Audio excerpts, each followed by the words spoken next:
welcome back to the channel. If you're new here, my name is Zach, and here we talk about overlanding, gear, builds, DIY, all sorts of stuff related to modifying your vehicle, getting out there, adventuring in the outdoors. I do a lot of lighting on the channel, and I also do a lot of electrical system stuff now. While some people sort of debate the need for lights, I personally absolutely love them. I really like my systems that I have from Blaze Off-Road. He sells these Garmin power switch systems that are super awesome, and they're a great foundation for running a number of lights. And they make for adding lights in the future super easy. You'll see that today in this video, how the fact that I already have a power switch installed and everything is simply just a couple of screws, and we're off to the races on powering up our new lights.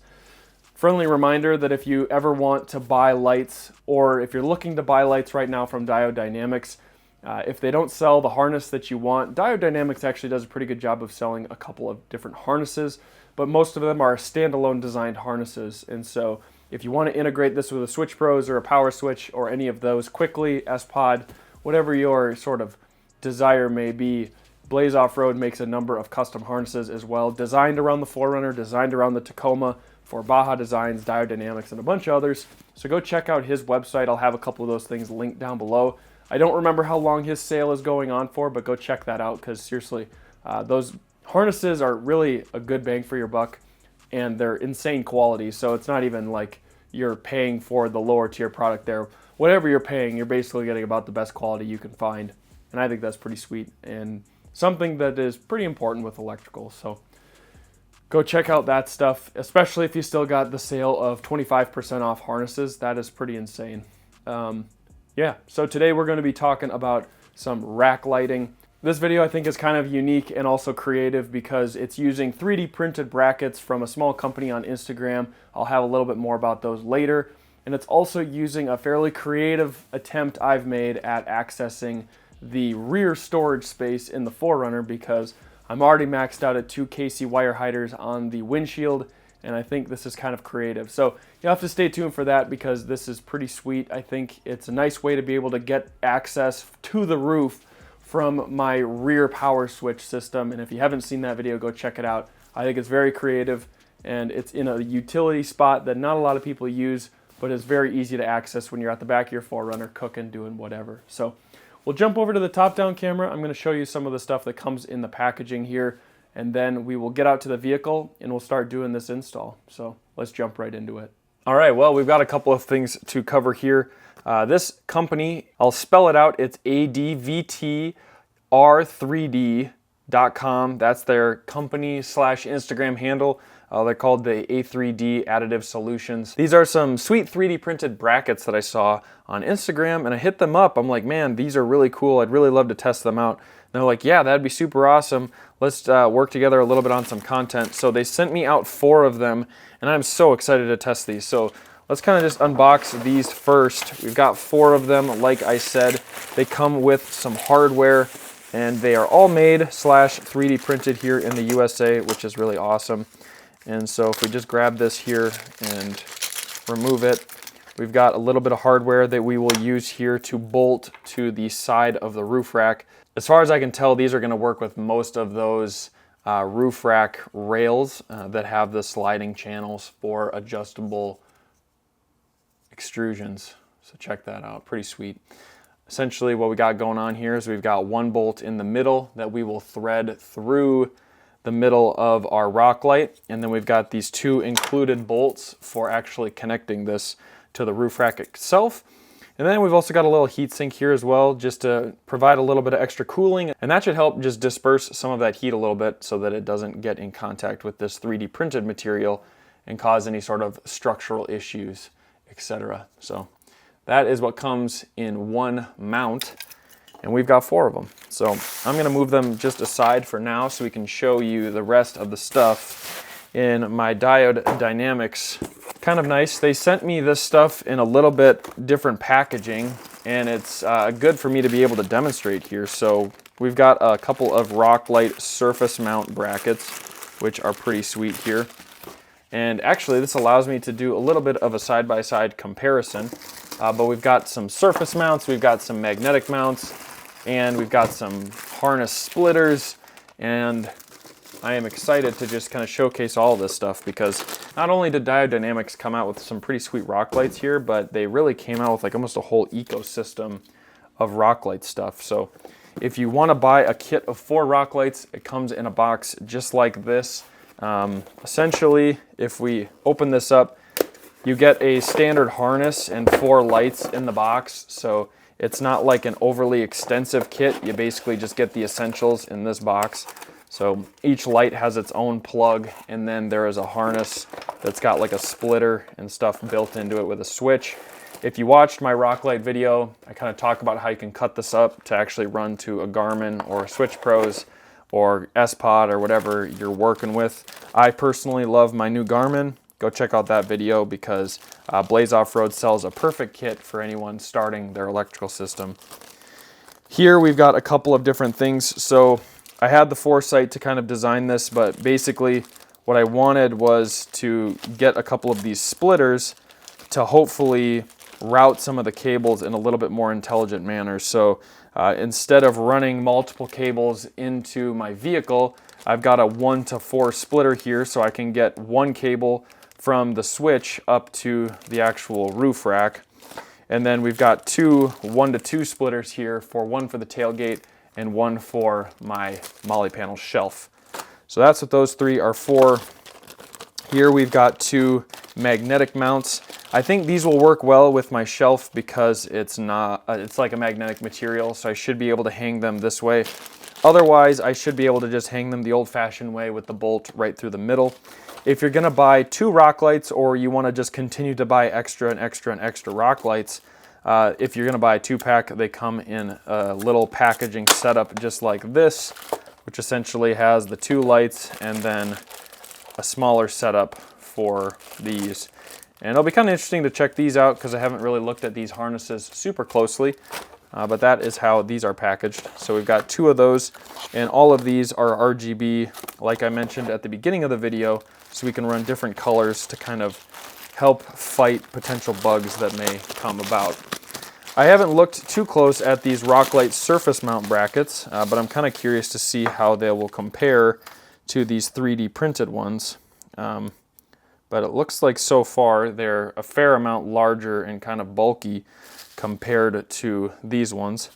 So here's kind of a little side by side. So not necessarily a good or a bad thing, but this got like this big, rubber spacer of sorts.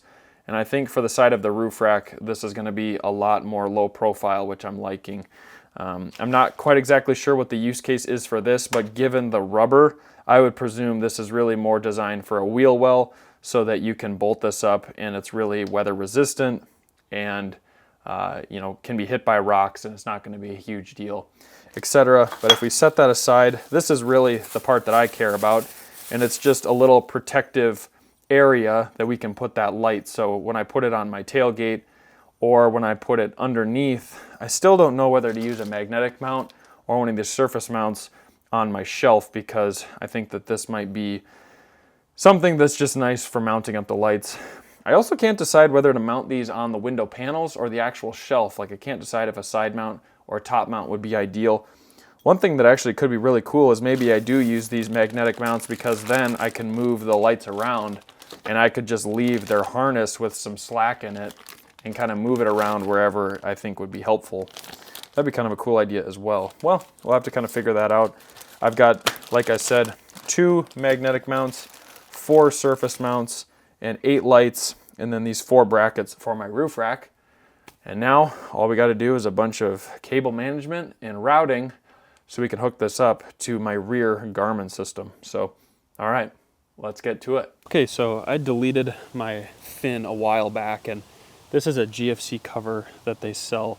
What I'm thinking is I'm gonna put some sort of interface here to route a cable for my scene lighting through this hole in the roof. So that's what we're gonna work on. First, we gotta take this off, and we gotta pull the headliner down a little bit to get to that bolt. All right, so after you remove these clips, you get access to this space that you can barely reach into. It's a 22 millimeter nut, and it gets you access to this hole in the roof. You have to unclip that harness right there. So I've got it all pulled out here. And what we're gonna do is we're gonna try and use this hole through this bolt and we're going to cut like a hole in this somehow. So we've got to remove these bolts or screws to get this cover off, and I'll show you what's underneath there. On the roof, you can see where this was. I'm probably going to lay some sort of RTV silicone around this hole too, just to triple make sure this is going to be watertight. So, all right. Well, that hole looks pretty substantial. I think this is going to work. Let's keep on moving. So I've got this little scan strut pass-through I bought on Amazon, and I'm going to take this, I'm going to use it to try and line up the pass-through with this hole so that everything will kind of stay waterproof and I don't have to modify too much. So that'll kind of sit like right on there, and we'll glue it into place. So I think this is going to work, just got to execute it. All right, let's keep moving. Okay, so once we remove those 5 screws, this lid will pop off, and this little chip is sitting right in here and routed through. So there's a couple options here. I think maybe we can just delete this because this might just be related to the radio, but I'm not sure if this is related to the remote unlock and lock of the car. I guess I could just check right now. Nope, not related. It must just be for the radio. Well, if it is for the radio and you don't use the radio, you could delete it. Since there is like metal contacts on this, if you wanted to reinstall it on the inside of the vehicle to have something that was better than nothing, I guess you could. You could try and route both cables through this hole, but it's not a super large hole. So, I don't know, a couple of different options. I may try and just put some electrical tape around this and tape it up above the headliner, but we'll see, not sure yet. All right, so we're gonna slightly pivot here. So now that we're kind of prepping that cut through the hole, we wanna find one of these cables throughout the harness that's gonna be really skinny and easy to fit through that hole. So right now what I'm kind of thinking is I've got 2 different kits here. I'm kind of mixing and matching stuff. I'll try to walk through everything, but what we're doing is we're putting 4 rock lights on the rack, and then probably in a different video I'm gonna show you mounting up 4 rock lights inside my trunk space. So I'm kind of sharing the kits, but what I've got here is, if you get one of these 2 light expansion kits, they come with a short cable and a long cable. So I'm going to use the short cable closer to the fin in the back and the long cable for the light closer to the front of the rack. All 4 of those cables are going to come to the fin and hit this 4-to-1 splitter. And then this cable will go through the fin, and I've got a long extension cable to get down near the Garmin. That's kind of the plan. Now we actually got to put everything together, mount it up on the rack, and get it ready to be routed through that fin. So assembling these is not overly difficult. Explaining it is maybe a little bit of an insult, but I'll walk you through it if you've never seen these before. So the Diode Dynamics rock light comes looking like this. You remove the diffuser for the light off of the front, and then there's this little rubber cap covering this hole in the center, which you use for mounting. This has a little piece of metal here as a heat sink so that it will help cool the light off. This bolt is included, which we use to put through there to mount this on. And then in there, you can see there's 2 holes for actually bolting this up to the rack. So how it appears is you need to mount this on the rack first, then we'll mount the light, and the cable just routes over the top and we'll zip tie it, and then you can start routing all the wiring. So we'll go mount all of these onto the rack and then get the lights on, and then we can route all the cables so they can go through the fin. Okay, so I've got this one mounted up on the rack here, and I kind of chose like towards the back of the Crestone rack near a handle. Right underneath there's a handle, so this hole is what I'm going to use for routing the wire, but there's a handle on the other side. And if we come up here, we've got this handle, and it'll kind of be next to my traction boards, which I think will work out just fine. So I like how that looks. Now I just have to put the diffuser and the rubber cap on and start routing wires. Okay, so I drilled a hole kind of right in the middle of this with a 3/8 hole because I think that's going to fit this female end of our harness nicely. So that kind of goes through the hole, doesn't give too much extra space. And this is all going to route through our scan strut right here, which we put right up on top. So we're going to take out this screw that allows us to swap out the grommet, and then we're going to hope our grommet will stretch around this so that I can get it right nicely over this wire here. We'll route that out through, and it should be ready to go. So that's kind of the goal. I'm probably going to push this wire up through this whole system and wire it all up on the roof, because then I don't need to run this super long wire through the entire roof. So that's what we're gonna do. Now I just gotta assemble it. I might actually, so this comes with this foam piece right here, which is for waterproofing it. Like I said, I'm probably gonna put some RTV silicone in conjunction with this piece, because I think it will help waterproof it a bit around that hole. So that's what we're gonna do. We'll put some RTV silicone on this, and we'll also put it on the metal piece that's got that rubber seal with the roof itself. So got a little bit of waterproofing to do here, but I think this is gonna turn out really nice and be an easy pass through an OEM spot in the roof. All right, so I took a slightly different approach. I decided to put the grommet on this piece of plastic. I think it might work nicely, and I heated this up to try and get it around this piece. So now I think it'll cool off and kind of pull in tight around the rubber here, and I'll probably put a little bit of RTV silicone on the back here just so it interfaces nicely. And I think that will hold this all super nice, and it'll be a nice connection point. So that's what I'm thinking. Now we just gotta put this all through our system here, get everything set up. Okay, so I've got this routed through. I've got my sticker piece on the back with the foam. I've got it routed through my hole on the GFC cover, and then I routed my wire through here. You push the fat end through there. I warmed up the coating covering on this wire to slip it through this little channel, because it's a tight fit, but once it gets into the middle there, we've got plenty to work with. So that's the underside that we will tighten the nut over, and the cable should fit through this nut just fine. So we're getting close. Everything's coming together nicely. I haven't hit any major roadblocks, so my design here is working pretty sweet. Now I just got to go inside. I've been heating up the RTV, getting it nice and warm because it was sitting in my cold garage. Hopefully that's not as viscous, and we can start waterproofing all these connections. I'm gonna have to put some screws through this scan strut into the GFC cover, but hopefully that goes on with no issues, and we should be all good to go. Rather than, recreate the wheel here, I'm just gonna use these screws included, and hopefully that they don't push too far through this cover to impact this metal piece. So, all right, let's keep going.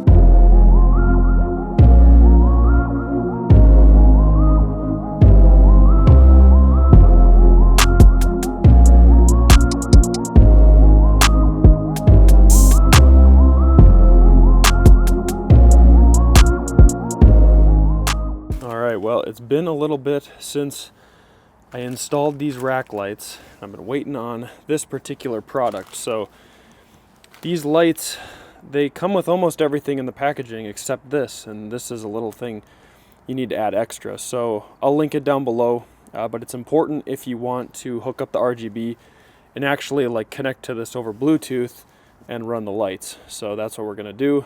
We're gonna get this sorted. So it doesn't come with much here, but we've got a little pigtail which will connect to our power switch, and then the harness, and we'll plug in our rack light harness to one of these ports, and that's all we got to do. If you remember, I've got the power switch mounted up right over here, so I'm just going to pull off that cover, get to my cable, and that will allow me to connect this up.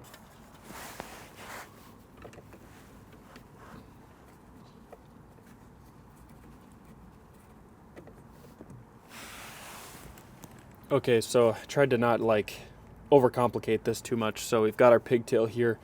I'm gonna connect my red connection here and then my ground on the other side, and we'll get this all routed. Hopefully this plugs in okay and it's not too tricky to route there. So I think it should be fine, but it might take a little bit of trial and error here.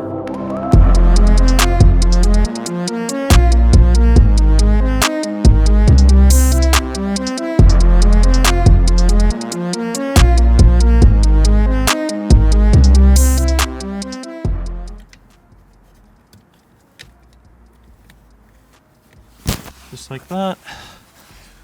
That's what I mean by it being pretty slick. Like, this opening is designed almost for it. It's crazy. Obviously it's not actually, but it sure does fit nice. Click that in.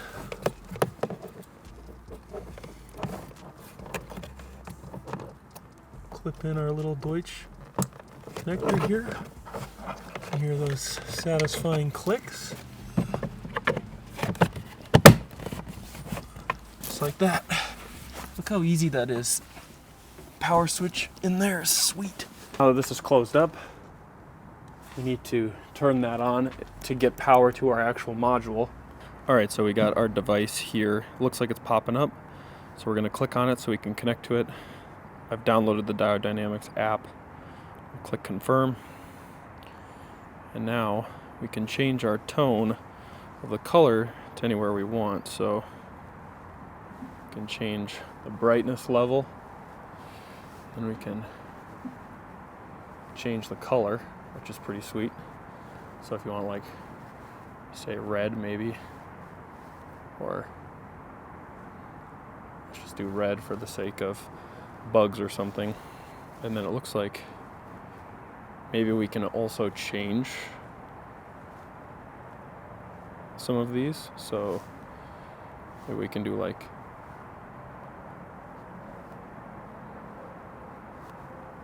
so these are just presets, it looks like. Maybe. Yeah, they're just presets. That's kind of cool though. So if we set this one to like 100% green, you can do orange, then you can do green, or I guess it's saying it's more teal. There's green. Very cool. All right, and I guess you can do different patterns. So you can do a 7-color fade, and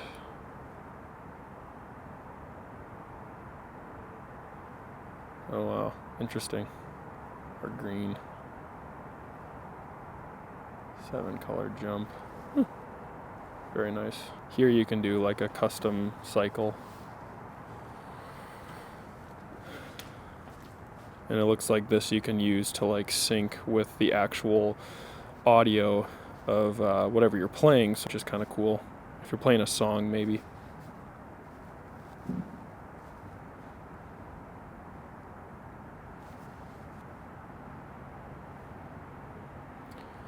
Here it looks like you can use the camera to maybe capture a specific color. So that's kind of interesting, I guess, but the color wheel seems to feel like that would capture most colors.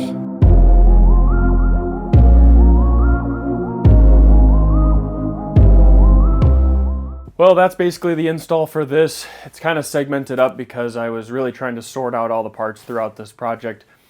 It sources a couple of things from a couple of different areas, and I fully didn't understand the install to start, so maybe you can learn from my mistakes, and I'll have everything linked down below if you're trying to do something kind of like this.